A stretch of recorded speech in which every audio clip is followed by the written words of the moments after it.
दर्शकों, आज हम बात करेंगे एक ऐसे मामले की जो न सिर्फ एक व्यक्ति की आज़ादी पर सवाल उठाता है, बल्कि हमारे देश की लोकतांत्रिक आत्मा को भी कटघरे में खड़ा कर देता है। अशोका यूनिवर्सिटी के प्रोफेसर अली खान महमूदाबाद की गिरफ्तारी ने एक बार फिर साबित किया है कि अभिव्यक्ति की स्वतंत्रता आज कितनी नाजुक डोर पर टिकी है। हरियाणा पुलिस ने उन्हें 18 मई को उनके दिल्ली स्थित घर से गिरफ्तार किया और वजह बताई गई एक फेसबुक पोस्ट। जी हाँ, एक फेसबुक पोस्ट जिसमें उन्होंने ऑपरेशन सिंदूर पर टिप्पणी की थी। क्या यह पोस्ट वाकई देशद्रोह था या यह सत्ताधारी दल की असहिष्णुता का एक और नमूना था?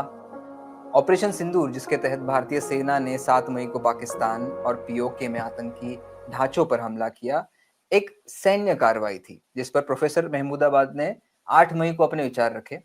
उन्होंने 2 महिला सैन्य अधिकारी, जिनका नाम आप सभी जानते होंगे, कर्नल सोफिया कुरैशी और विंग कमांडर व्योमिका सिंह, इन दोनों द्वारा दी गई प्रेस ब्रीफिंग को ऑप्टिक्स यानी दिखावा कहा और ये जोड़ा कि अगर ये दिखावा जमीनी हकीकत में नहीं बदला तो ये महज पाखंड है।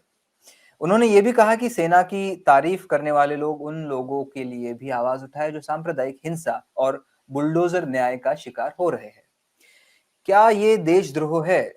इसी सवाल पर चर्चा करने के लिए मेरे साथ आज मौजूद मौजूद है मेरे सीनियर साथी उमर। उमर, स्वागत है वायर के इस कार्यक्रम में। धन्यवाद आप जुड़ पाए इस शो में। दर्शकों को बताएं कि उमर लगातार उत्तर प्रदेश के मामलों पर और नॉर्थ इंडिया के अलग-अलग जगहों के मामलों पर रिपोर्टिंग करते हैं और इस विषय पर भी उमर ने वायर की वेबसाइट पर डिटेल रिपोर्टिंग की है। उमर, अभी सबसे पहले तो मैं आपसे ये जानना चाहता हूँ कि एक, ये तो मैंने बता दिया दर्शकों को कि ये एक आपराधिक एक ऐसा देशद्रोह का केस बना दिया है एक फेसबुक पोस्ट की वजह से। थोड़े से डिटेल्स भी मैंने दिए कि इन्होंने क्या इस फेसबुक पोस्ट में बताया था। हालांकि पोस्ट बहुत लंबा है और कई लोगों ने देख भी लिया होगा वो पोस्ट, लेकिन आप इसको कैसे समराइज करेंगे और अभी लेटेस्ट अपडेट इस केस में क्या है? जी, थैंक यू सो मच शान। सबसे पहले तो ये सबको बता दें कि इसमें 2 पोस्ट जो ये कंट्रोवर्सी का मुद्दा बने हुए हैं। एक जहां पर प्रोफेसर अली खान महमूदाबाद ने एक पोस्ट में सिविलियन कैजुअलिटीज और जो कॉस्ट ऑफ वॉर है, जो ह्यूमन कॉस्ट होता है, जो जो बहुत ही एक साधारण सा एक कंसर्न है जो मनुष्य के लिए कि वॉर चाहे कोई भी जीते लेकिन अंत में इंसानों का नुकसान होता है, तो उस पे एक चिंता जताते हुए उन्होंने एक पोस्ट लिखी थी। और दूसरी पोस्ट है जहां पे उन्होंने सबसे पहले जो इंडिया का जो मिलिट्री ऑपरेशन है पाकिस्तान जी। में उसको उसकी सराहना की थी। उसको एक नया टैक्टिकल एक स्ट्रेटेजिक मूव बताया था। और लेकिन उसकी साथ साथ ही उन्होंने ये भी चिंता जाहिर की थी कि अगर हम 2 ऑफिसर्स को जिसमें एक मुस्लिम है उसको हम प्रेजेंट कर सकते हैं दुनिया के सामने अपनी एक जीत का एक हौसला बढ़ाने के लिए और एक अपना एक मॉरल बूस्ट जो कि एक स्ट्रेटेजी होती है वॉर में, उसको हम यूटिलाइज कर सकते हैं, वहां पर उसका हम काम ले सकते हैं। तो यही यही अपनापन स्ट्रेटेजी हम अपने समाज में क्यों नहीं उसको ला सकते हैं। तो उनका जो उनकी पोस्ट थे वो मुझे किसी भी एंगल से मतलब कहीं पर कोई परेशानी क्रिएट करना या कोई किसी को उकसाना भड़काना या अपने देश पे सवाल उठाना या आर्मी जी। पे या सरकार पे सवाल उठाना, उन्होंने किसी एक लीडर को टारगेट नहीं किया और ना ही उन्होंने आउट ऑफ कॉन्टेक्स्ट कुछ बताया। उन्होंने एज अ स्कॉलर, जो उनका पूरा अधिकार है, आपका भी है, हमारा भी है, सबका है, एक चिंता उन्होंने जाहिर की कि अगर ऐसा हो सकता है तो ऐसा क्यों नहीं। और जी। जो माहौल जो बना था ये ऑपरेशन सिंदूर के बाद कि जो मुस्लिम लीडर्स जिसको एक मतलब हिंदुत्व इकोसिस्टम उनको डिमोनाइज करती है, उनको हमेशा टारगेट पे रखती है, जैसे ओवैसी है, जी। एआईएमएम के लीडर जो है, जी। उनके उनके लिए भी लोगों में सहानुभूति आ गई क्योंकि उन्होंने एक स्टैंड लिया, जो कि बिल्कुल। हमेशा लेते हैं। लेकिन इस इशू में बिकॉज ये इतना एक पोलराइज मैटर हो गया था कि जहां जी। आपको मतलब तय करना है कि आप अटैक के खिलाफ है या उसके, विरोध में, बिल्कुल। यहाँ पे कोई इवन उमर नुआंस, कोई बारीकी की कोई बात नहीं। इवन उमर अब्दुल्ला का जो जम्मू कश्मीर की असेंबली के अंदर का दिया हुआ स्पीच भी एक तरीके से इसी श्रृंखला में हम जोड़ सकते हैं। जी उमर, आप बोलिए। जी, जी, हाँ, हाँ, बिल्कुल। तो मुझे नहीं लगता कि ये पहली बार हुआ है हमारी रिसेंट मेमोरी में, जहाँ पर अक्रॉस द बोर्ड, चाहे वो लेफ्ट हो, राइट हो, सेंट्रिस्ट हो, चाहे वो कोई भी पॉलिटिकल आइडियोलॉजी से हो, सामाजिक ग्रुप हो, किसी ने भी ये नहीं कहा कि मतलब ये नहीं करना चाहिए या ये एक्सपेक्टेड नहीं था। क्योंकि जो घटना हुई पहलगाम में, उसके बाद एक एंटिसिपेशन, एक लोगों में एक ख्याल आ गया था कि कुछ ना कुछ अब होगा। अब वो कैसे होगा, अब वो पॉलिटिकली मोटिवेटेड है नहीं है, वो सब बात की बात है। लेकिन जो एक्चुअल टर्म्स में जो एस्केलेशन होना था, वो सबको पता था कि होने वाला है। और वो 3-4 दिन चला, और उस समय बहुत लोगों की जानें भी गई। और मैं उसके डिटेल में नहीं जाऊंगा कि किसको कितना नुकसान हुआ, लेकिन जो इंडियन साइड है वहां पर भी बहुत सारे लोग मरे, और अभी भी वो उसका क्या नुकसान झेल रहा है। तो उस कॉन्टेक्स्ट में महमूदाबाद जी का जो पोस्ट है, उस कॉन्टेक्स्ट में लिखा गया था जी। कि क्या कि सिविलियन कैजुअलिटीज जो है वो हम सबसे ज्यादा एक परेशानी का मुद्दा होता है और चिंता का विषय होता है। बिकॉज वॉर 4 दिन, 4 महीने, 4 साल में रुक जाता है, लेकिन जो नुकसान होता है वो क्या उसकी भरपाई करने का कोई तरीका नहीं होता। उमर, जो ये आप तो बात अभी बता रहे हैं, हमने भी पोस्ट पढ़ा और आपने एक तरीके से अच्छे से उसको एक्सप्लेन किया, दोनों दोनों पोस्ट्स को। तो ये ऐसी बातें हैं जो महबूब जब जो प्रोफेसर ने अभी कही है, वो ऐसी बातें हैं जो कई और भी हमने पोस्ट में देखी है, कई और लोग भी कहते हैं, जर्नलिस्ट भी ऐसी बातें कह रहे थे, जिस प्रकार की बातें वो पोस्ट में हमने पढ़ी। तो जी, पर्टिकुलरली इनको टारगेट करने का आपको क्या कारण लगता है? क्या ये एक तरीके से पॉलिटिकली मोटिवेटेड आपको लगता है, ये जी, कार्रवाई? हाँ, आपकी बात बिल्कुल सही है कि बहुत लोगों ने इस लाइन को दोहराया है, और ये कोई नई लाइन नहीं है। आई थिंक हर हर समय जब कोई हिंसा, वॉर या कोई भी एस्केलेशन होता है, चाहे वो इंडिया में हो, बाहर हो, इज़राइल में हो, यूक्रेन में हो, कहीं किसी भी देश में जब कुछ होता है, तो लोग अपील करते हैं कि आप डीएस्केलेट करें और हिंसा ना बढ़ाएं, और हमेशा बातचीत से ही जितने भी बड़े प्रॉब्लम है। और इतिहास गवाह है कि जो भी जितने भी बड़े प्रॉब्लम्स है, कभी उसको हिंसा से उसको सुलझाया नहीं गया है। एक्चुअली हिंसा से खुद एक बड़ा इशू बन जाता है, तो वो एक बाधा बाधा उत्पन्न करता है। जी, आपका दूसरा पार्ट क्या था सवाल का, जीशा? दूसरा पार्ट यही था सर कि अगर ये आपको लगता है कि ये लाइन कॉमन है और बहुत लोगों ने, जर्नलिस्ट ने ये लाइन ली है, जी, जी। तो ये अच्छा, तो उनको क्यों टारगेट किया इनको था क्यों टारगेट स्पेसिफिकली किया गया आपका? है? ठीक है। अब देखिए, अब ये सवाल तो जिन्होंने एफआईआर कराया है वो मुझे लगता है ज्यादा एक्यूरेटली आंसर कर पाएंगे, लेकिन जितना मुझे लगता है कि जो घटनाक्रम है उसमें आई थिंक थोड़ा बहुत हम समझ सकते हैं हम्म। कि उन्होंने एक पोस्ट लिखा, कुछ दिन बाद उनको एक नोटिस जारी होता है, और नोटिस काफी अग्रेसिवली वर्डेड था, और उसमें एक्शन की थ्रेट्स भी थे। और वो मुझे लगता है वो नोटिस के समन के बाद वो अपीयर नहीं हुए, वो कमीशन के सामने। और जितना मुझे लगता है वो एक ईगो का इशू बन गया था कि आप कैसे नहीं आए, हमने आपको बुलाया है। ओके। और जबकि इन्होंने एक पब्लिक स्टेटमेंट भी दिया था कि आपका जो नोटिस है वो वैलिड नहीं है, और जो उसके पॉइंट्स है वो मुझे एंटी वुमेन नहीं बनाता है, और ओके। कहीं से भी किसी भी एंगल से आपके तर्क सही नहीं है। तो हम्म। उसके बाद वो जो वुमेन्स कमीशन के जो चेयरपर्सन है, उन्होंने एक एफआईआर कराया, और एक बीजेपी नेता है, गांव के जी। सरपंच है, उन्होंने ये आरोप लगाया कि वो प्रोफेसर साहब से मिले और उनको वो सेम चीज उन्होंने दोहराई व्यक्तिगत तौर पे, और उनसे उनकी भावना को ठेस पहुंची, और वो उसके बाद पुलिस के पास गए, सोनीपत पुलिस, और वहां पर उन्होंने मुकदमा दर्ज कराया। हम्म। तो टारगेटिंग के लिए देखिए, अब हर इंसान का एक प्रोफाइल होता है, आपका बैकग्राउंड होता है।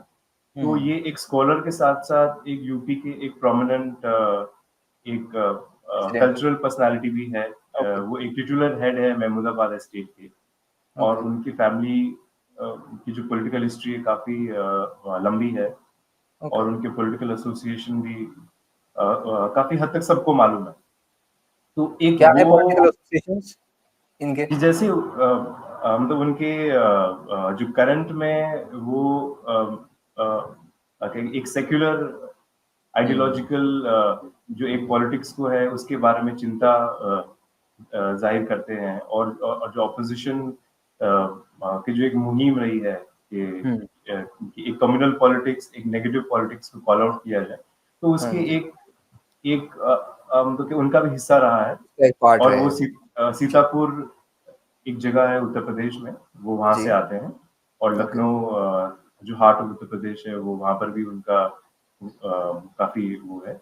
सो आई थिंक वो एक कारण हो सकता है कि आप एक तो मुस्लिम है, आई थिंक सबसे बड़ा जो इजी एक आइडेंटिफायर है वो है, और पढ़े जी। लिखे मुस्लिम है, तो आपके हम्म। ओपिनियन इतने हार्ड कैसे हो सकते हैं, ऐसा मुझे लगता है हो सकता है, हम्म। क्योंकि जो इस तरीके नोटिस। का माहौल।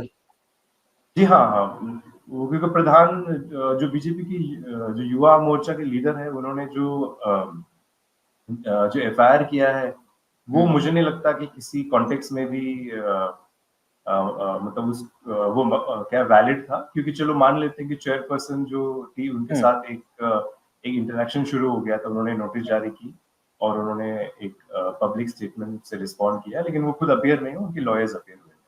जी। तो वहां पे एक खींचातान चल रही थी एक तरह से। जैसे, तो एक और जस्ट आप उमर ने जिक्र किया इसलिए एक और बार मैं डिटेल दे दूं कि इनके ऊपर जो प्रोफेसर है अशोका यूनिवर्सिटी के, इनके ऊपर क्या एग्जैक्टली मामले दर्ज है। तो हरियाणा पुलिस ने 2 एफआईआर दर्ज किए हैं, जैसे उमर ने कहा कि एक हरियाणा राज्य महिला आयोग की अध्यक्ष रेणु भाटिया की शिकायत पर, और दूसरी जठेरी गांव के सरपंच और बीजेपी युवा मोर्चा के नेता योगेश जठेरी के एफआईआर कंप्लेंट के बाद एफआईआर दर्ज की गई।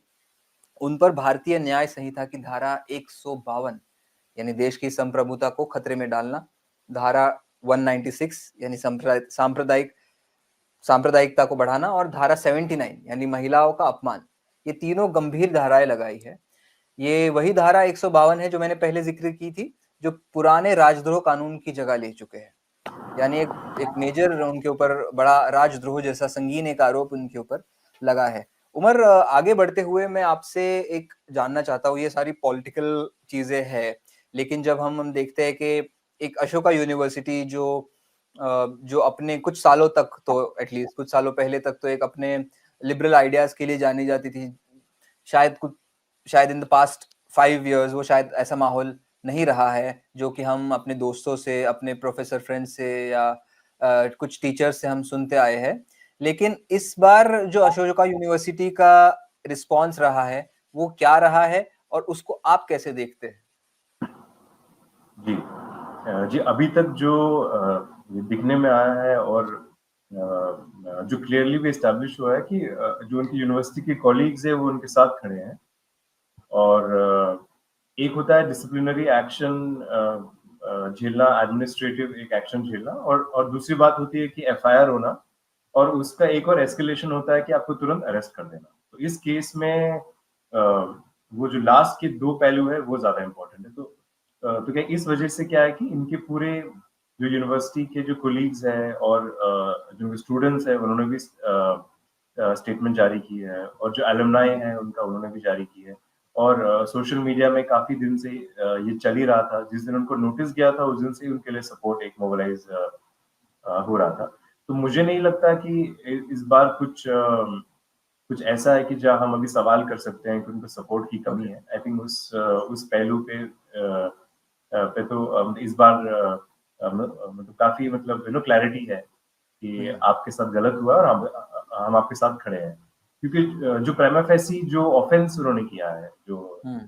ये जो अलेजेड ऑफेंस है, जो क्राइम में जो एस्टेब्लिश हुआ है, ये कुछ डायरेक्टली उन्होंने किसको प्रोवोक नहीं किया, या पहले ऐसे मुद्दे हुए हैं जहां पर किसी रिसर्चर ने कोई रिपोर्ट पब्लिश कर दी, जो सरकार के लिए निगलना मुश्किल हो गया था, या उनको समझना या उनको समझाना। इलेक्शंस पे 1-2 बार ऐसी चीजें हुई है, तो वहां ओके। पे कुछ डर का माहौल हो जाता है कि हम इसका साथ भी कैसे दें और किस इशू पे दें। लेकिन यहाँ पे तो बहुत एक क्लियर कट एक फ्रीडम ऑफ स्पीच का मामला है, और ऐसा भी कुछ उन्होंने कोई पिन पॉइंट नहीं कर सकता कि चलो ये गलत हो सकता था। हम्म। लेकिन प्राइमा फेसी यहाँ पर कुछ भी ऐसा नहीं है जहाँ पे आप एक होती है गलती। गलती से हम कभी-कभी कुछ कह देते हैं जो हमें बाद में लगता है कि हमें नहीं कहना चाहिए। जी, लेकिन यहाँ पे कुछ ऐसा नहीं था जो जो आपको लगे कि हाँ, ये मतलब पेनलाइज़ करने लायक हो सकता है।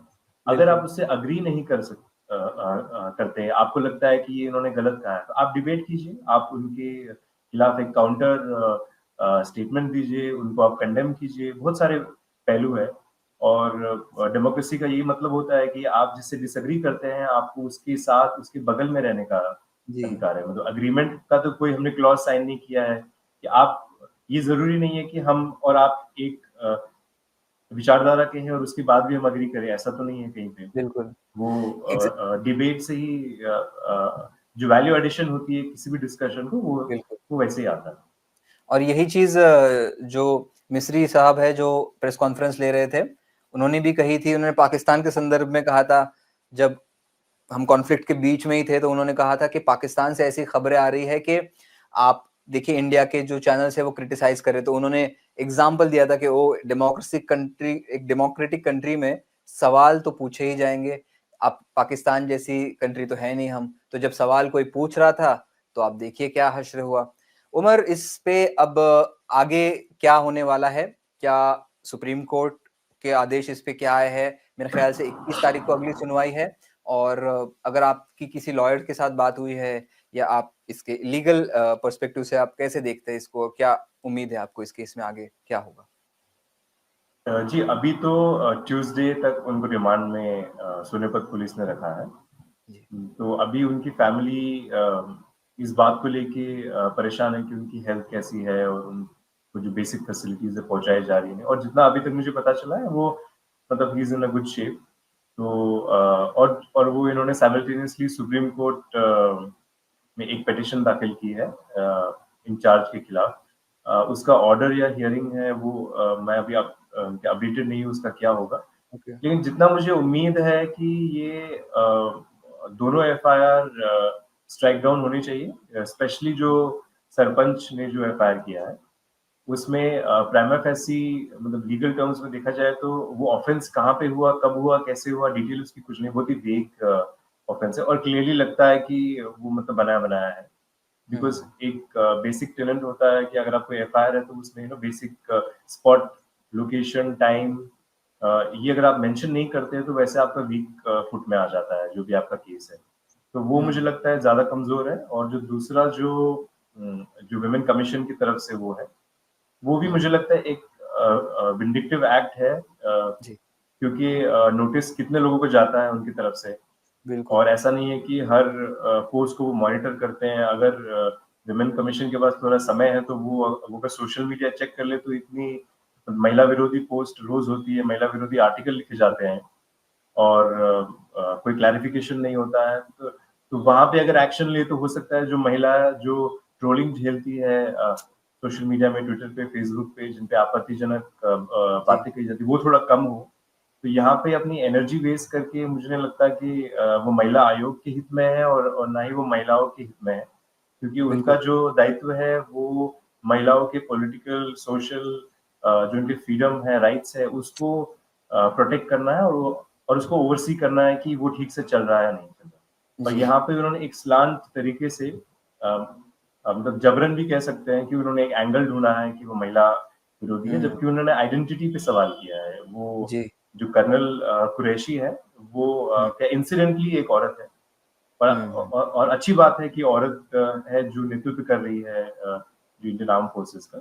अगर वो क्या मुसलमान मर्द भी हो कोई मैन होता वहाँ पे कोई तो उस समय भी उनका सवाल तो वैलिड होता क्योंकि वो जी, आइडेंटिटी है वो दोनों के लिए बराबर ही लागू होती है। जी, जी। बिल्कुल, और जैसे कि आप कह रहे थे कि इतने सारे केसेस होते हैं, पैरेलली हम देखते हैं कि मध्य प्रदेश के एक भारतीय जनता पार्टी के नेता ने किस प्रकार का बयान दिया था इसी सोफिया कुरैशी के संदर्भ में, तो उन्होंने तो इनको पाकिस्तानियों की बहन कह दिया था, तो उसके बावजूद अभी तक कोई कार्रवाई उन पे तो होती दिखी नहीं, लेकिन यहाँ पर बिल्कुल ही तेज़ी के साथ अरेस्ट होते हुए हमने देखा। उमर, बहुत-बहुत शुक्रिया आपका इस चर्चा का हिस्सा होने के लिए और इस केस की डिटेल्स तमाम जानकारी हम तक पहुंचाने के लिए। दर्शकों, आपको भी जाते-जाते बता दें कि इस केस में सभी विरोधी पार्टियों ने इस घटना का विरोध किया है। सीपीआईएम, टीएमसी और कांग्रेस ने इसे अभिव्यक्ति की स्वतंत्रता पर हमला बताया। कांग्रेस नेता पवन खेड़ा ने तो यहाँ तक कह दिया कि प्रोफेसर की दूसरी गलती उनका नाम है, अली खान, महमूदाबाद। क्या ये सांप्रदायिक पूर्वाग्रह का संकेत नहीं? सुप्रीम कोर्ट ने इस मामले को गंभीरता से लिया है और ट्यूसडे को उनकी मुख्य न्यायाधीश बी.आर. गवई की बेंच ने प्रोफेसर की याचिका पर सुनवाई के लिए तारीख दी है। वरिष्ठ वकील कपिल सिब्बल ने कोर्ट में कहा था कि ये गिरफ्तारी पूरी तरह देशभक्ति भरे बयान के लिए की गई है। फिर भी प्रोफेसर को 20 मई तक पुलिस हिरासत में रखा गया। ये मामला सिर्फ एक प्रोफेसर की गिरफ्तारी का नहीं है, ये उस माहौल का प्रतीक है जहां असहमति को अपराध बना दिया गया है। अली खान एक इतिहासकार, राजनीति विज्ञानी और कवि है जिन्होंने हमेशा सांप्रदायिक सौहार्द और सामाजिक न्याय की वकालत की है। उनकी गिरफ्तारी उस मानसिकता को दर्शाती है जो सवाल पूछने वालों को जेल में डालना चाहती है, ताकि बाकी लोग डर से चुप रहे। क्या हमारा लोकतंत्र इतना कमजोर हो गया है कि एक फेसबुक पोस्ट से डरने लग जाए?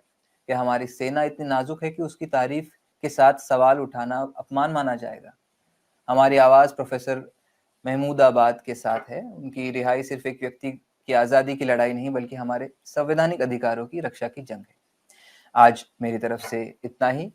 देश और दुनिया की तमाम जरूरी खबरों के लिए देखते रहे द वायर। द वायर के और वीडियोस देखने के लिए सब्सक्राइब करें और बेल आइकन पर क्लिक करें। स्वतंत्र पत्रकारिता की आर्थिक मदद करने के लिए डिस्क्रिप्शन में दिए गए लिंक पर जाएं और अपनी राशि चुनें।